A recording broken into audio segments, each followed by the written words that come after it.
નમસ્કાર. આજના આપણા આ લાઈવ સેશનમાં એટલે કે આ ઓનલાઈન ક્લાસના ઊંડાણપૂર્વક અભ્યાસમાં સૌનું સ્વાગત છે. નમસ્કાર. તો આજે આપણે સ્લાઇડ્સ દ્વારા એક બહુ જ રસપ્રદ અને થોડો જટિલ વિષય ભણવાના છીએ. તમે બધા સ્લાઇડ 1 પર જોઈ શકો છો તેમ આજનો વિષય છે બોઇલર ડ્રાફ્ટ, પાવર પ્લાન્ટનું શ્વસન તંત્ર. બરાબર. અને આ નામ ખરેખર એકદમ યોગ્ય છે. હા, કારણ કે જો એકદમ સરળ રીતે વિચારીએ તો જે રીતે આપણું માનવ શરીર કામ કરે છે, એટલે કે આપણે જીવવા માટે સતત ઓક્સિજન અંદર લઈએ છીએ અને કાર્બન ડાયોક્સાઇડ બહાર કાઢીએ છીએ, બરાબર? એ જ રીતે એક વિશાળ બોઇલરને જીવંત રહેવા માટે હવાનો અવિરત પ્રવાહ જોઈએ. તેને પણ શ્વાસ લેવો પડે છે. ચોક્કસ. જો આપણે આને એન્જિનિયરિંગના સંદર્ભમાં જોઈએ તો આ માત્ર મોટા મશીનો કે પાઇપોની ગોઠવણ નથી. આ ઊર્જા ઉત્પાદનની પાછળના એટલે કે પાવર પ્લાન્ટ કેવી રીતે ચાલે છે તેના થર્મોડાયનેમિક્સને સમજવા વિશે છે. જો ભઠ્ઠીમાં પૂરતી હવા જ ન પહોંચે તો ગમે તેટલું મોંઘું ઇંધન હોય, આગ બુઝાઈ જશે. તમે એક નાની પેલી સ્ટ્રો દ્વારા શ્વાસ લેવાનો પ્રયત્ન કરો તો થોડી જ વારમાં ઘૂંઘરામણ થશે ને. બોઇલર સાથે પણ બરાબર એવું જ થાય છે. અરે હા, સાચી વાત. અને જો ઉત્પન્ન થતો ગરમ ધુમાડો અંદર જ ભરાઈ રહે તો આખી સિસ્ટમ બંધ પડી જશે. યોગ્ય ડ્રાફ્ટ વિના દુનિયાનો કોઈ પણ પાવર પ્લાન્ટ 1 પણ મેગાવોટ વીજળી ન બનાવી શકે. ચલો, આને વિસ્તારથી સમજીએ તો હવે આપણે સ્લાઇડ 2 પર જઈએ. સૌથી પહેલો પ્રશ્ન એ થાય કે આ ડ્રાફ્ટ વાસ્તવમાં છે શું? હા, એ વ્યાખ્યા સમજવી બહુ જરૂરી છે. જુઓ, મૂળભૂત રીતે ભઠ્ઠી એટલે કે જ્યાં આગ બળે છે તે જગ્યા અને ચીમની વચ્ચેના દબાણના એટલે કે પ્રેશરના તફાવતને ડ્રાફ્ટ કહેવાય છે, જેને આપણે PA - PG કહી શકીએ. આ પ્રેશરના ડિફરન્સને કારણે જ હવા અંદર આવે છે અને ધુમાડો બહાર જાય છે. એકદમ સાચું. અને ક્લાસ, અહીં એક એક્ઝામ એલર્ટ છે. પરીક્ષાની દ્રષ્ટિએ આ ખાસ યાદ રાખજો કે ડ્રાફ્ટને સામાન્ય રીતે મિલીમીટર ઓફ વોટર કોલમ એટલે કે mm ઓફ H2O માં માપવામાં આવે છે. હા, અને આ બહુ જ સૂક્ષ્મ માપન છે. હવે જો આપણે સ્લાઇડ 3 પર નજર કરીએ તો તેમાં એક ત્રિકોણ આપેલો છે. બરાબર, એ ડ્રાફ્ટના મુખ્ય ઉદ્દેશો બતાવે છે ને? જી. ડ્રાફ્ટના મુખ્ય 3 પાયા છે. પહેલું, દહન એટલે કે ઈંધણને પૂરતો ઓક્સિજન પૂરો પાડવો. બીજું, પ્રવાહ ગરમ વાયુઓનો બોઇલરમાં યોગ્ય પ્રવાહ જાળવવો જેથી ગરમી ટ્રાન્સફર થઈ શકે. અને ત્રીજું છે નિકાલ. એટલે કે નકામા વાયુઓને ચીમની દ્વારા બહાર કાઢવા. હા, યોગ્ય ઊંચાઈએ છોડવા જેથી પ્રદૂષણ ન ફેલાય. અને અહીં રસપ્રદ વાત એ છે કે આ પ્રેશરનો તફાવત માપવા માટે ઉદ્યોગોમાં જે સાધન વપરાય છે તેને યુટ્યુબ મેનોમીટર કહેવાય છે. અચ્છા. હા, અને વિદ્યાર્થીઓ માટે આ પણ એક મહત્વનું એક્ઝામ એલર્ટ છે. YouTube manometer. બરાબર, નોંધી લીધું. તો હવે આપણે સ્લાઇડ 4 પર આગળ વધીએ. અહીં ડ્રાફ્ટનું વર્ગીકરણ આપેલું છે. એન્જિનિયરો આ હવાનો પ્રવાહ કેવી રીતે ઊભો કરે છે? એના મુખ્ય 2 રસ્તા છે. હા. એક છે નેચરલ ડ્રાફ્ટ એટલે કે કુદરતી રીતે માત્ર ચીમની દ્વારા. અને બીજું છે આર્ટિફિશિયલ ડ્રાફ્ટ જેમાં મશીનરીનો ઉપયોગ થાય છે, જેમ કે સ્ટીમ જેટ અને મિકેનિકલ પંખાઓ. હવે સ્લાઇડ 5 જુઓ.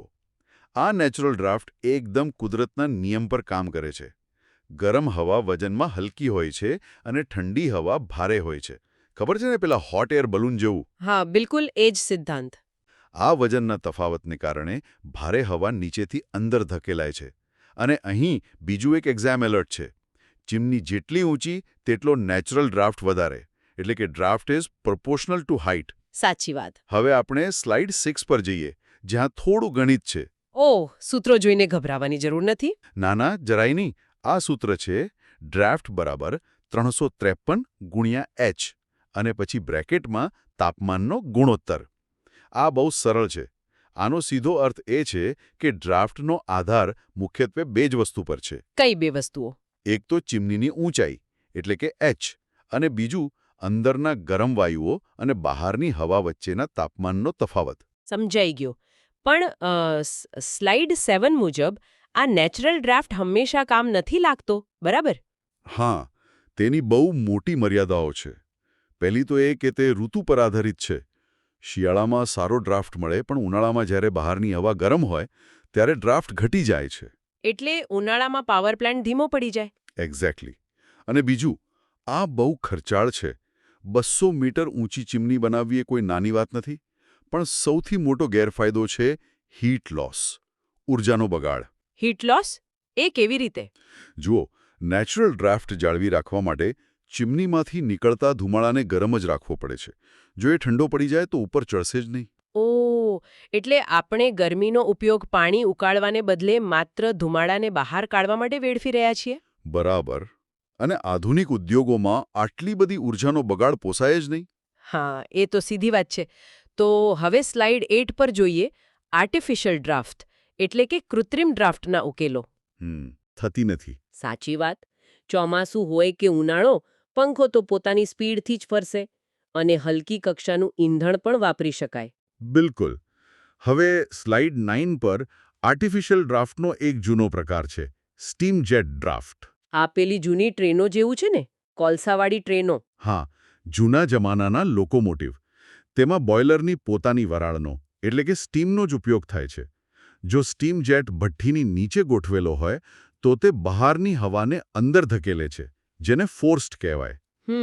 અને જો જેટ ચીમનીની નીચે હોય તો તે ધુમાડાને પોતાની તરફ ખેંચે છે, જેને ઇન્ડ્યુસ્ડ કહેવાય. આ તો બહુ સરળ પદ્ધતિ છે. આમાં તો કોઈ પંખા કે મોટર પણ નથી. હા, ડિઝાઇન સાવ સરળ છે. પણ અહીં એક્ઝામ એલર્ટ નોંધી લેજો.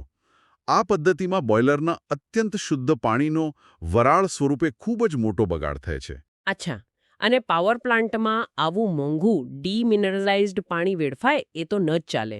બિલકુલ નહીં. અને એટલે જ ઉદ્યોગોએ મિકેનિકલ ડ્રાફ્ટ તરફ વળવું પડ્યું. હવે આ ખરેખર ખૂબ જ રસપ્રદ બને છે. ચાલો સ્લાઇડ 10 પર જઈએ. મિકેનિકલ ડ્રાફ્ટ એટલે કે પંખાનો યુગ. આ જ આજના આધુનિક પ્લાન્ટ્સનો જીવ છે. હા, આ પંખાઓ વાપરવાથી બોઇલરની થર્મલ એફિશિયન્સી એટલે કે કાર્યક્ષમતા બહુ જ વધી જાય છે. સ્લાઇડ 11માં પહેલો પ્રકાર છે ફોર્સ્ડ ડ્રાફ્ટ અથવા શોર્ટમાં કહીએ તો એફડી ફેન. આ પંખો હવાને માત્ર ધકેલે છે એટલે કે પુશ કરે છે. આ ભઠ્ઠીની બરાબર નીચે હોય છે અને અંદર પોઝિટિવ પ્રેશર બનાવે છે. બરાબર. પણ વિદ્યાર્થીઓ, અહીં એક બહુ મોટું એક્ઝામ અલર્ટ છે અને પ્રેક્ટિકલ લાઈફમાં પણ બહુ જ અગત્યનું છે. જો એફડી ફેન ચાલુ હોય અને ભઠ્ઠીમાં પોઝિટિવ પ્રેશર હોય અને કોઈ દરવાજો ખોલે તો શું થાય? આગ સીધી બહાર ફેંકાય. હા, ભડભડતી આગ બહાર ફેંકાઈ શકે છે. આને ફાયર બ્લો આઉટ રિસ્ક કહેવાય છે. સાચી વાત. એન્જિનિયરિંગમાં સલામતી સૌથી ઉપર હોય છે. એટલે જ સ્લાઇડ 12 પર આનો બીજો પ્રકાર છે ઇન્ડ્યુસ્ડ ડ્રાફ્ટ અથવા આઈડી ફેન. આ એફડી કરતાં સાવ ઉલટું કામ કરે છે ને? હા, આ પંખો ધુમાડાને ખેંચે છે એટલે કે પુલ કરે છે. તે ચીમનીના બેઝ પર ગોઠવેલો હોય છે. આનાથી ભઠ્ઠીમાં નેગેટિવ પ્રેશર એટલે કે શૂન્યાવકાશ સર્જાય છે. એટલે જો કોઈ દરવાજો ખોલે તો આગ બહાર આવવાને બદલે બહારની હવા અંદર જાય. એક્ઝેક્ટલી. એટલે કામદારો સુરક્ષિત રહે. અને અહીં એક બહુ જ બારીક એન્જિનિયરિંગનો સિદ્ધાંત છે અને તમારું એક્ઝામ એલર્ટ પણ. અરે વાહ, કયું? હંમેશા યાદ રાખજો કે આઈડી ફેનની સાઇઝ એફડી ફેન કરતાં મોટી હોય છે. પણ એવું કેમ? બંને તો સરખી જ હવાની હેરફેર કરે છે ને? ના, જુઓ, એફડી ફેન વાતાવરણની ઠંડી હવા ખેંચે છે, પણ જ્યારે એ હવા ભઠ્ઠીમાં જઈને બળે છે ત્યારે એ વાયુઓ અત્યંત ગરમ થઈ જાય છે અને ગરમ વાયુઓનું વિસ્તરણ થાય છે. ઓહ, એટલે તેઓ વધારે જગ્યા રોકે છે. હા, તેમનું વોલ્યુમ વધી જાય છે. એટલે આઈડી ફેનને વધુ મોટા કદના વાયુઓ ખેંચવાના હોય છે. તેથી તેની સાઇઝ મોટી જ રાખવી પડે. બહુ જ લોજિકલ વાત છે. પણ હવે જો આપણે સ્લાઇડ 13 પર આવીએ તો મારો ફેવરેટ કન્સેપ્ટ છે બેલેન્સ્ડ ડ્રાફ્ટ. મેં હંમેશા કહ્યું છે કે બેલેન્સ ઇઝ બેસ્ટ. સંતુલન જ શ્રેષ્ઠ છે. ચોક્કસ. આ પદ્ધતિમાં એફડી અને આઈડી બંને પંખાનો એકસાથે ઉપયોગ થાય છે. એક હવા ધકેલે છે, બીજો ધુમાડો ખેંચે છે. આનાથી ભઠ્ઠીમાં પ્રેશર લગભગ વાતાવરણ જેટલું એટલે કે બેલેન્સ્ડ રહે છે. અત્યારના મોટા પાવર પ્લાન્ટ્સમાં હંમેશા આ જ પદ્ધતિ વપરાય છે કારણ કે તે સૌથી સુરક્ષિત છે. હા, અને સ્લાઇડ 14 પર આપણે આ બંને પંખાનો ઝડપી તફાવત જોઈ લઈએ. બરાબર. એફડી ફેન ઠંડી અને સ્વચ્છ હવા સાથે કામ કરે છે, એટલે તેમાં ઓછો પાવર વપરાય છે અને આયુષ્ય લાંબુ હોય છે. જ્યારે આઈડી ફેન ગરમ અને ધૂળવાળા ધુમાડા સાથે કામ કરે છે, એટલે વધુ પાવર જોઈએ. એટલે આઈડી ફેનનું કામ બહુ કઠિન છે. બિલકુલ. અને અહીં તમારું છેલ્લું એક્ઝામ એલર્ટ છે. આઈડી ફેનમાં કાટ એટલે કે કરોઝન લાગવાની શક્યતા સૌથી વધારે હોય છે. કારણ કે ધુમાડામાં સલ્ફર અને રાખના કણો હોય છે જે પંખાની બ્લેડ્સને ઘસી નાખે છે. એટલે મેન્ટેનન્સ બહુ માંગે. તો આપણે સ્લાઇડ 15 આપણી અંતિમ સ્લાઇડ પર આવી ગયા છીએ. તો આ બધાનો અર્થ શું છે? આનો અર્થ બહુ સ્પષ્ટ છે. હા, આધુનિક પ્લાન્ટ્સમાં આ બેલેન્સ્ડ ડ્રાફ્ટ સૌથી મહત્વપૂર્ણ છે. બોઇલરને વ્યવસ્થિત શ્વાસ લેવા માટે ડ્રાફ્ટ અનિવાર્ય છે. અને હું એ પણ કહીશ કે ભલે તમારી પાસે ગમે તેટલા મોંઘા ટર્બાઇન કે જનરેટર હોય, યોગ્ય ડ્રાફ્ટ સિસ્ટમ વિના વિશ્વનો કોઈ પણ પાવર પ્લાન્ટ કામ ન કરી શકે.